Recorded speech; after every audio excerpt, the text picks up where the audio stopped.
Pastor James stood at the pulpit, his voice rising and falling with passion as he delivered his sermon.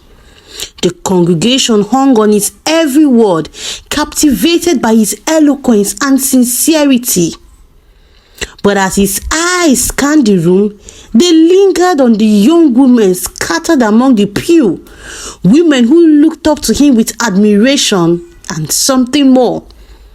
His gaze was particularly drawn to two sisters, Sarah and Rachel, who had recently joined the church. Rachel, the elder, was quiet and reserved, while Sarah was lively and outgoing, her laugh infectious. James had always known how to charm people, and he had perfected the art of using his good looks and smooth words to win the hearts of those around him. On the surface, he was a perfect youth pastor, dedicated, caring, and a model of virtue. But beneath that surface, he led a double life, one filled with secrets and lies. After the service, James stood by the door shaking hands with the congregation as they left. When Sarah and Rachel approached, he flashed them his most charming smile. "Rachel, Sarah, it's always a pleasure to see you both," he said warmly, his eyes twinkling with a hint of mischief. "Thank you, Pastor James," Rachel replied, her voice soft and respectful. "We love your sermons," Sarah added, her smile bright and enthusiastic. "I'm glad to hear that," James said, his voice lowering slightly as he looked at Sarah. "I've noticed you both have been very active in the youth group. It's always wonderful to see such dedication."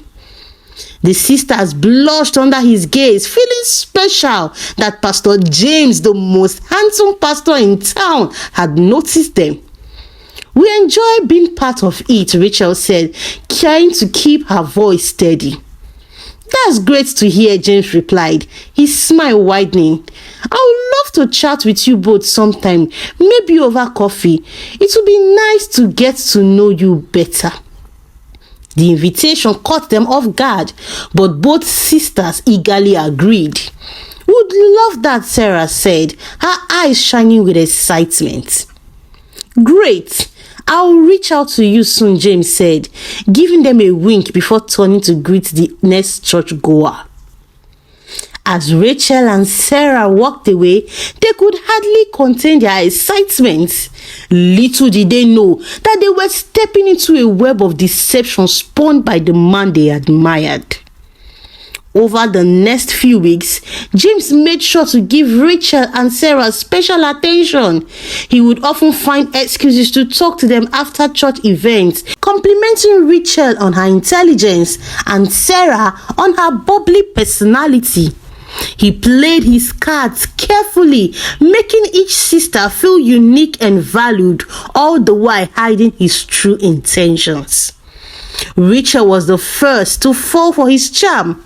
She found herself thinking about him constantly, replaying their conversations in her mind. James, sensing her growing attachment, began to subtly encourage it. He invited her to join him for coffee one afternoon under the pretense of discussing church activities. Rachel agreed, thrilled at the prospect of spending time alone with him. During their coffee date, James was the perfect gentleman. He listened intently as Rachel talked about her life, her dreams, and her faith. He responded with just the right words, making her feel understood and appreciated. By the end of the afternoon, Rachel was completely smitten.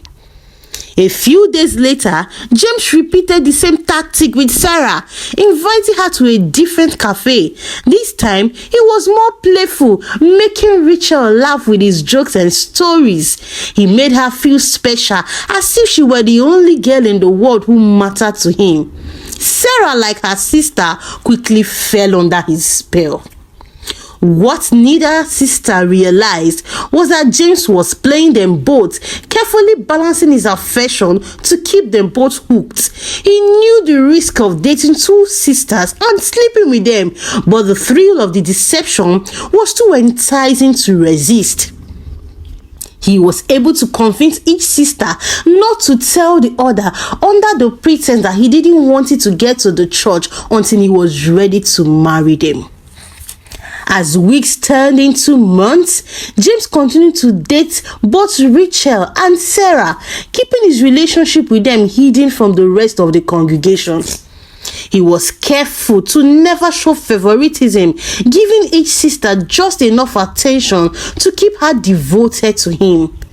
But as his deception deepened, so did the danger. It was not long before Rachel became pregnant with James's child. James, who knew the implication of impregnating a church member, convinced Rachel to get rid of it under the pretense that it would be a stain to his name as a pastor to wed her when she was already pregnant. Rachel loved him too much, and then she succumbed to his request. Not long, Rachel began to suspect that something was wrong. She noticed that James was often unavailable. His excuses became more frequent and less believing. She couldn't shake the feeling that he was hiding something from her. Then, one evening, after a particularly distant conversation with James, Rachel decided to confide in her sister. "Sarah, have you noticed anything strange about Pastor James lately?" Rachel asked cautiously as they sat at the balcony of their building. Sarah looked up, surprised. "Strange? What do you mean?" "I don't know," she said, fidgeting with her hands. "He just seemed different. Like..." She couldn't continue the statement. Rachel frowned, her mind racing. She had noticed the same thing, but she brushed it off, not wanting to believe anything could be wrong with the man she had come to care for so deeply. "Do you think he has a girlfriend?" Rachel asked, her voice barely above a whisper, hoping to get more information from her sister, just in case she had heard it from her friends in church. Sarah's heart skipped a beat. The thought that Rachel was suspecting that Pastor James had a girlfriend was strange to her. What could be her sister's interest in Pastor James's relationship? Could it be that her sister was suspecting that she was dating Pastor James and wanted to get information from her? Not wanting to face the possibility, she said, "I don't know." The two sisters fell into an uneasy silence, each lost in their thoughts. The bond they had always shared now felt strained, tainted by the suspicion that something was wrong with their man. The tension between Rachel and Sarah grew over the following weeks. They became more distant, each retreating into her own thoughts, unsure of what was going on around them. Each was thinking that Pastor James was cheating on them with someone else. One evening, unable to bear the uncertainty any longer, Rachel decided to follow James after a church event. She knew it was wrong, but she needed to know the truth. As she trailed him through the darkened streets, her heart pounded in her chest, a mixture of fear and anticipation coursing through her. She watched from a distance as James entered a small cafe. To her shock, she saw Sarah already sitting at a table inside, her face lit up with a smile as she greeted James. Rachel's blood ran cold as she watched them together, the truth finally hitting her with full force. James was dating both of them. Tears filled Rachel's eyes as she turned and fled, her mind reeling. She couldn't believe that the man she had trusted, the man she had fallen in love with, had been playing them both all along. When she returned home, Rachel confronted Sarah, her voice shaking with anger and betrayal. "How could you do this to me?" Rachel demanded, her eyes blazing. "What are you talking about?" Sarah asked, confused and alarmed by her sister's sudden outburst. I saw you with him. I saw you with Pastor James. Rachel's voice cracked as she spoke, the pain of her discovery overwhelming her. Sarah's face paled as she realized what Rachel was saying.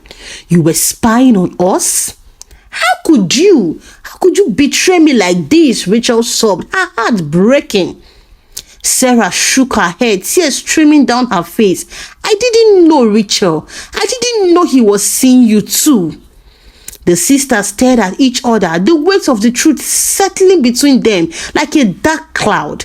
They had both been deceived by the same man, and now their relationship was shattered.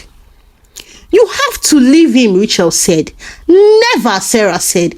I love him, and I am not leaving him for anybody. With that, Sarah walked away. Rachel's heartbreak suddenly turned to anger. She couldn't believe that Sarah, her own sister, had been seeing the man she loved, and to worsen it, she was refusing to leave him for her. The betrayal cut deep. She couldn't shake the feeling that Sarah had known all along. The anger festered within her, growing darker with each passing day. She began to fantasize about how she could get rid of Sarah, how she could make sure that James would be hers alone. The idea of poisoning her sister slowly took root in her mind, and before long, it became an obsession. Rachel began to research poisons, learning about different substances and how they worked. She settled on a poison that would be difficult to detect, something that would mimic a natural illness. It was a slow-acting poison, one that would cause Sarah to weaken over time, her health gradually deteriorating until she finally succumbed. The plan took shape in Rachel's mind, and she began to put it into action. She started adding small amounts of the poison to Sarah's food and drink, watching with a mixture of guilt and satisfaction as her sister's health began to decline. Sarah, unaware of what was happening, became increasingly ill. She complained of fatigue, headache, and nausea, but the doctors couldn't find anything wrong. They chalked it up to stress and recommended rest. But Sarah's condition only worsened. Rachel watched as Sarah grew weaker, her guilt growing alongside her satisfaction. She knew that what she was doing was wrong, but she couldn't stop herself. She was consumed by jealousy and anger, her desire to have James to herself overriding any sense of morality. Finally, after weeks of suffering, Sarah passed away. The doctors were baffled by her sudden death, but they attributed it to an undiagnosed illness. Rachel attended the funeral, her heart heavy with guilt, but also with a twisted sense of victory. She had gotten rid of her sister, and now she believed that James would be hers. Just days after Sarah's funeral, Rachel returned to church hoping to find some comfort in the familiar surroundings. She had convinced herself that with Sarah gone, she and James could finally be together. But as she sat in the pews, her heart still aching from her sister's death, she was hit with another devastating blow. As the service came to an end, the head pastor made an announcement. "We have some exciting news to share with the congregation," he said with a smile. "Pastor James has found the love of his life, and they will be getting married soon." Rachel's heart stopped. She felt the blood drain from her face as she stared at the pastor in disbelief. She couldn't believe what she was hearing. James was getting married, but not to her? She looked around the church, her vision blurring with tears as she searched for James, hoping this was some kind of cruel joke. But there he was, standing beside a woman Rachel barely recognized, holding her hand and smiling at the congregation. Rachel felt like the ground had been pulled out from under her. All her efforts, all the pain and suffering she had caused had been for nothing. James had never intended to be with her. She had killed her own sister, committed an abortion for a man who had never truly cared for her. The rage that filled Rachel was unlikely anything she had ever felt before. She could hardly breathe, her chest tightening with the intensity of her emotion. She stumbled out of church, her head spinning with the thoughts of revenge. The day of James's wedding arrived, and the church was filled with excitement. The congregation had gathered to witness the joyous occasion, unaware of the dark storm brewing in the background. Rachel, consumed by her anger and grief, had made a plan. She couldn't let James get away with what he had done to her sister. She had lost everything because of him, and now she was going to make him pay. Rachel had purchased a gun, hiding it beneath her coat as she made her way to the church, her heart pounding in her chest, her hands trembling with a mixture of fear and determination. She could hear the wedding music playing as she approached the church, the sound filling her with a sense of finality. This was it. This was the end. As she entered the church, she saw James standing at the altar, his back turned to her as he waited for his bride. Rachel's vision narrowed, her focus entirely on him. She could barely hear the grabs and whispers of the congregation as they noticed her presence, her appearance disheveled and her eyes wild. Without hesitation, Rachel pulled out the gun, aiming it at the man who had destroyed her life. The sound of the gunshot echoed through the church, followed by the screams of horror and chaos. James fell to the ground, blood spreading across his white suit, his eyes wide with shock. Rachel stood there frozen, the gun still in her hand as she watched the scene unfold. She felt a strange sense of calm wash over her, as if the act had finally brought her some kind of closure, but it was short-lived. The congregation quickly subdued her, wresting the gun from her hand as she was dragged away, her eyes still locked on James's lifeless body. The last thing she remembered before everything went dark was the sound of sirens in the distance. Rachel was arrested and charged with murder. The trial was swift and the evidence against her was overwhelming. The story of her relationship with James, her deception, and the murder of her sister came to light, shocking the community. The once beloved Pastor James was revealed to be a manipulator and a fraud, his reputation destroyed in death.